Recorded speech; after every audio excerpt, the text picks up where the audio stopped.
최근에 이제 제이든 산초의 행보에 대해서 얘기들이 되게 많고 기사들도 많이 나오고 있는데 정리하자면 그런 거죠. 산초가 첼시에 남아있지 않고 맨유로 돌아올 수도 있다. 그것도 아니면은 도르트문트로 돌아갈 수도 있다. 이런 선택지들이 지금 마구마구 나오고 있는 상황이에요.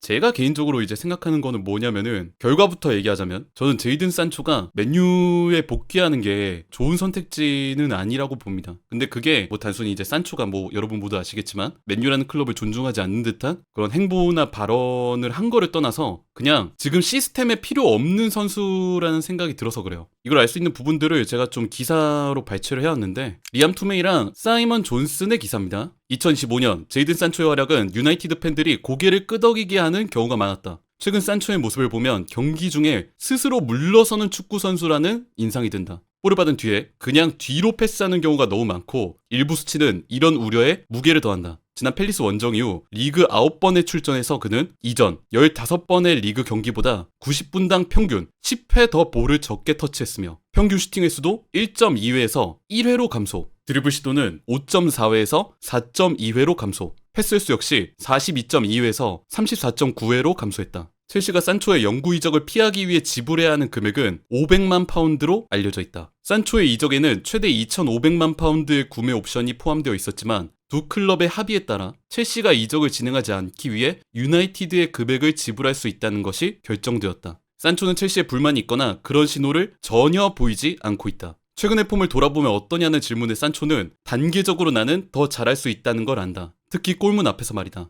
골을 넣지 못하는 건 짜증스러운 일이다. 시간을 내서 인내심을 가져야 한다라고 답했다. 저는 이 기사 내용이 딱 지금 산초의 상황을 정확하게 요약한 내용이 아닌가 싶은데 제가 산초가 지금 아모림의 시스템에 어울리지 않을 것 같다라고 생각하는 결정적인 원인이 이 부분이에요. 최근 산초는 경기 중에 스스로 물러서는 축구 선수다. 이게 무슨 얘기냐면은 볼을 받았을 때 전진적인 모습, 상대 골문을 노리는 모습 이런 것보다는 단순하게 뒤로 패스하는 경우가 너무 많다. 이런 수치가 뭐가 있냐면은 볼을 터치하는 횟수도 줄었고요. 평균 슈팅 횟수도 줄고 드리블 시도 횟수가 줄고 패스 횟수도 주기적으로 감소하고 있습니다. 이 부분이 너무 커요. 뭐 이게 단순하게 뭐 마레스카의 시스템 문제냐? 저는 그렇게 절대 생각을 안 하고요. 다른 윙어들도 그러면은 동일한 그런 감소 수치를 보여야 되는데 산초만 이렇게 보여준다는 거? 이거는 개인의 퍼포먼스 문제에 더 가깝다. 그리고 결정적으로 이렇게 후방으로 볼을 내리는 산초의 플레이가 지금 맨유에 있는 아모림의 시스템에 전혀 맞지 않습니다. 왜 그런지 한번 말씀드릴게요. 자, 우리한테 익숙한 아모림의 3-4-3 시스템인데 후방에 백스리가 있고요. 가운데 4명, 이선에 2명, 최전방 스트라이커 1명. 이 3-4-3 시스템에서 어떤 식으로 변경이 되느냐? 공격을 할 땐 양쪽 윙백들이 높이 올라가서 윙어의 역할을 합니다. 그러면서 백스리가 후방을 받쳐주고 미드필더들이 중원을 받쳐주고 이런 식으로 아모림판 3-2-4-1로 운영을 해요. 근데 사실 이 시스템 자체가 되게 직관적이죠. 그렇잖아. 뭐 다른 팀들이 뭐 인버티드 풀백, 폴스나인 뭐 이런 식으로 운영하는 그런 부분 전술보다는 선수들이 있는 위치에서 올라가고 위아래로 종적인 움직임을 하는 되게 직선적인 유형의 축구입니다. 그 안에서 뭐 이선 자원이랑 높이 올라온 윙백이 뭐 위치를 바꾼다든지 이런 부분적인 전술은 있지만은 그래도 전체적으로 볼 때는 굉장히 직선을 강조하는 유형의 축구에 가까워요. 그러다 보니까 아모림 축구의 핵심 철학이 뭐가 있냐면은 빠른 템포입니다.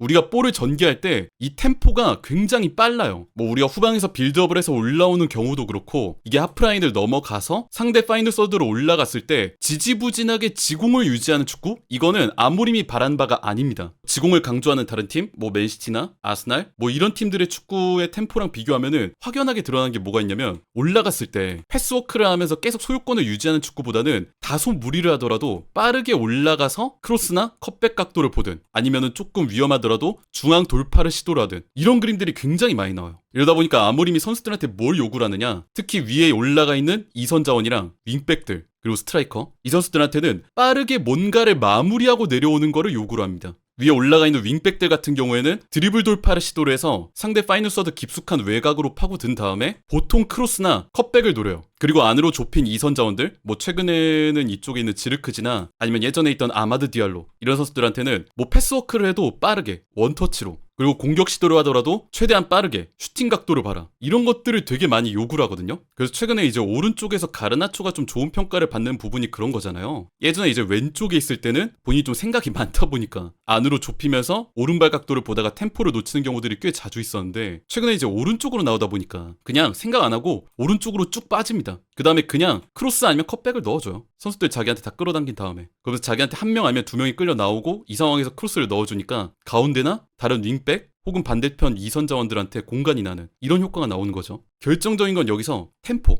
아모림이 추구하는 그 빠른 템포가 안 죽는다는 겁니다. 마찬가지로 여기 2선으로 나오고 있는 지르크지도 마찬가지예요. 지르크지도 이 템포를 안 죽이려고 하는 그런 의도 자체가 많이 보이는 게 이 3선에서 패스를 받아서 지르크지가 볼을 잡잖아요. 이러면은 본인이 어영부영하게 볼을 끌고 올라가는 게 아니라 최대한 창의적으로 원터치로 다른 동료한테 볼을 돌려줍니다. 왜? 템포를 살리기 위해서. 왼쪽으로 나오는 도르구도 마찬가지죠. 도르구도 그냥 쭉 올라가서 2선에 있는 다른 동료한테 컷백 넣어주거나 빠르게 크로스 올리거나 아니면 본인이 더 드리블 치면서 안으로 들어가거나 이 템포를 살리려고 노력을 해요. 자, 그럼 여기까지 얘기했을 때 이 아모림의 343 시스템에서 산초가 가지고 있는 특성, 이 플레이 스타일 이걸로 활약을 할 수 있을까? 뭐 제이든 산초야 이 자리겠죠? 2선. 뭐 최전방은 당연히 안 될 거고 윙백 자리도 글쎄요 저는 어려울 것 같고 뭐 보통 이 자리 텐데 지금 산초가 보여주고 있는 그 플레이 그리고 예전에도 마찬가지로 공통적으로 보여줬던 그 플레이 스타일을 고려를 할 때 뭐 이 자리가 산초라고 칩시다. 우리가 공격을 하면서 3-2-4-1로 쭉 올라갔어요. 뭐 백스리도 이제 하프라인 인근까지 올라오고 미드필더들도 아래를 받치면서 쭉 올라와요. 윙백은 넓게 벌리고요. 그리고 이 넓게 벌린 윙백이 공격적으로 올라가면서 상대를 다 끌어가줬어. 2명 이상을. 그리고 이 각도에서 패스를 준다. 외곽 지역에. 이곳에 있는 산초. 근데 지금 산초가 보여주고 있는 플레이 스타일이 이런 데서 볼 잡았을 때 어떻게 한다? 드리블 시도나 슈팅을 노리는 게 아니라 아래로 내린다는 거죠. 이게 치명적입니다. 아모림이 윙백을 공격적으로 쓰는 이유는 근본적으로 봤을 때 상대를 끌어가주기 위함. 그러면서 누구한테 조금 더 자유를 주겠다? 얘랑 얘 아니면 반대편 이선한테 좀 더 공간을 만들어주겠다. 이게 핵심이거든요? 그럼 얘들은 어떻게 해야 돼요? 볼을 받으면 무조건 빠른 템포로 공격적으로 해야 돼요. 그게 되든 안 되든 성공하든 못하든 간에 저는 이게 진짜 치명적이라고 생각을 합니다. 지금 산초의 폼이 어떻다고요? 뒤로 하는 패스가 너무 많고요. 90분당 볼 터치가 적고 슈팅 횟수가 감소하고 드리블 시도도 감소하고 패스 횟수도 감소하고 그냥 경기에서 공격적인 플레이 자체가 줄어들고 있습니다. 그리고 이게 제 개인적으로 느끼기에는 뭐 최근의 폼 이런 표현보다도 그냥 선수 자체의 플레이 스타일이 약간은 공격적인 크랙 스타일 이런 것보다 그냥 주변 동료들과의 패스워크를 하면서 경기를 조율하는 이런 느낌의 윙어에 더 가까워요. 사실 그런 느낌의 이선 자원은 지금 아모림이 우선적으로 원하는 스타일이 아니죠. 지금 이런 얘기가 나오는 것 자체 첼시가 산초의 영구 이적을 피하기 위해 지불해야 되는 금액이 500만 파운드다. 모르겠어요. 첼시가 어떤 선택을 할지는 모르겠는데 제가 개인적으로 좀 확실하게 얘기할 수 있는 거는 지금의 산초가 아모림의 시스템으로 돌아온다고 쳐도 진짜 뭐 그 선수가 얘기했던 발언들 이런 것들을 다 빼고 그냥 전술적으로만 얘기한다고 쳐도 자리를 잡기 매우 어려울 수 있다. 그럼 내가 알기로는 지금 첼시가 주급 보조를 한 반 해주고 있죠? 아마? 맨유가 반 하고 첼시가 반 정도 하나? 그럴걸?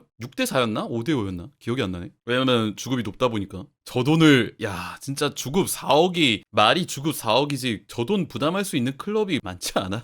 주급을 좀 깎아야 돼 얘는. 진짜 나는 그 냉정하게 얘기해서 그냥 이거는 내 생각인데 지금 보여주는 폼 기준으로는 오른쪽에 요 자리에 가르나초 쓸래 산초 쓸래라고 하면은 나는 100번이면 100번 가르나초 얘기할 것 같은데요. 가르나초 지금 주급이 한 8천만 원 되나요? 아 9천만 원이요? 확실한 건 1억이 안 돼. 이 자리에 주급 4억짜리 산초 쓰느니 주급 9천만 원짜리 가르나초 쓰겠다. 어쨌든 나는 그래서 산초의 그런 보여준 모습들 시스템적으로 안 어울린다. 지금 아모림의 축구에.